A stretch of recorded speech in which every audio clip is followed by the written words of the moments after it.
Commercial property vacancy risk framework. In this video, I am going to talk about how we can create this framework for a particular location, for a particular area, and that you can implement, that you can use it for your commercial property purchase. So if you want to know, then stick around.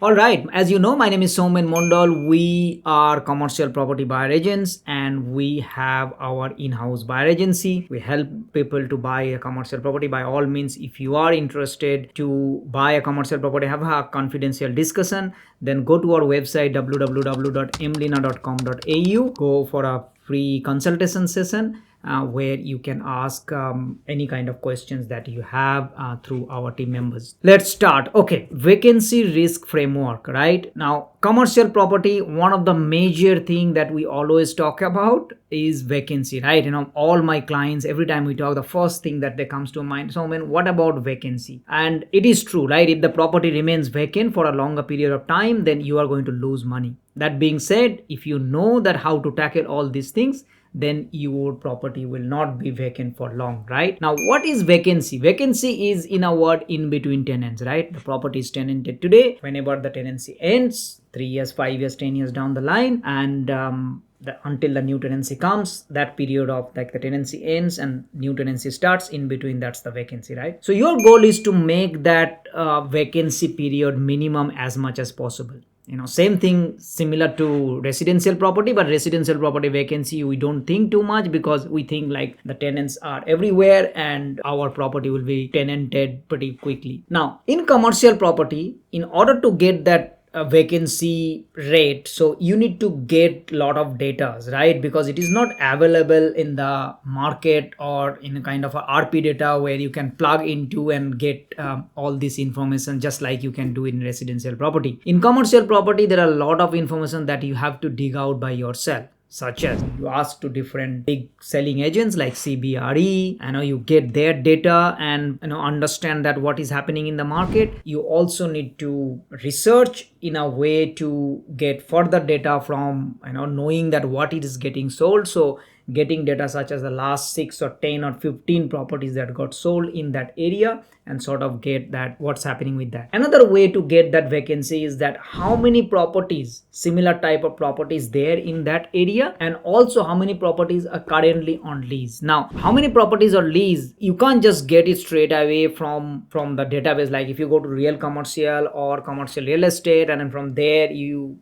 say for lease, and if you see the bunch of properties that is for lease, that doesn't necessarily means that all are for lease. Because remember, this is an advertising ploy from these selling agents that they keep that property for lease even the property is already been tenanted, because they can filter more people, they can get more requests, hence they can create their own database. So very important part. So the best way to do this is actually call them and ask them, hey, is this vacant, is this still available? And then you ask them the question like, okay, how long it has been available, what's happening in the market? Because chances are that they are the local agents, and all of a sudden this data that you need to get from these local agents, it is not very straightforward like residential properties. In commercial properties, you have to talk to these people and have to get this, and this is exactly we do. We as a buyer agent, like we always talk to local agents. We need to know what's happening in the market, and we get this. You ask a question to a local agent, and then the same question to local agent B, the same question to local agent C, and then if you see the pattern, the similarity, that means that is what it is happening. So that's how you collect data, and then you put together and say that what is the percentage of vacancy in that area. Now, once you know that particular vacancy, let's say 2%, 5%, 10%, 20%, whatever,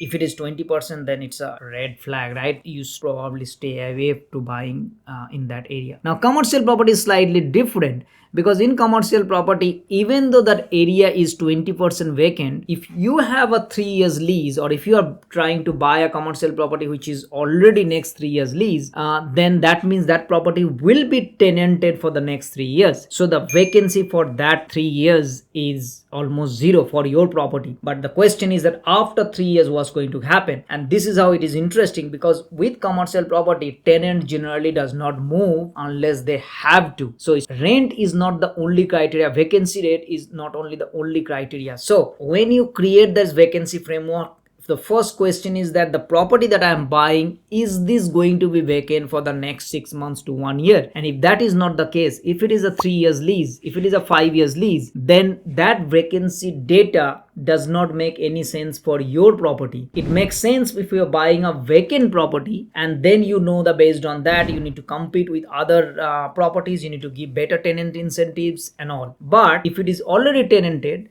and then you do not have to worry about, because 3 years down the line this data is going to be changed. We don't know what's the market is going to happen 3 or 5 years later, which is why this vacancy risk framework that we talk about is slightly different. So the one thing is that first you buy a tenanted property.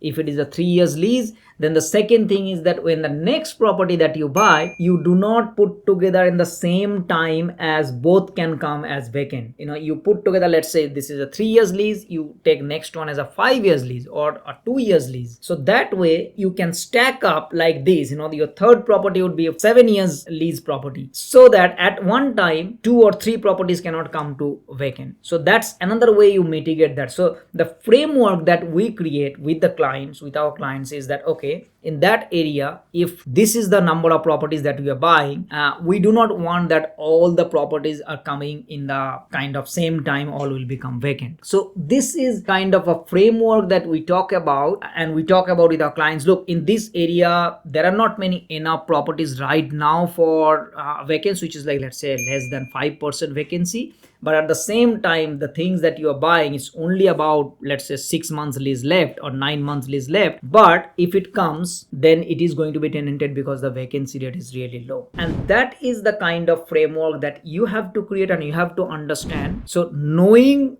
what is the current vacancy rate, then knowing what the property that you're buying is, that how many years that well or the lease left, and then you take it as a call that, okay, so whether you are going to go ahead or not. Sometimes just because you are getting a better cash flow or like better cap rate doesn't mean that you want to buy that property. You also need to feed into this vacancy risk factor, and if you see that, okay, this vacancy risk is going to help you to continue with that, then of course you go ahead. Otherwise you think, oh, let's look for a different property. I hope you find this video is helpful and it gives you an idea about how to look into this data and how to capture this data and what are the things that you need to do. If you like this video, please subscribe our channel, turn the notification bell on so you get to see more videos like this, and it also help us to reach out to more people like you. Thank you so much, and I'll see you next time. Bye bye.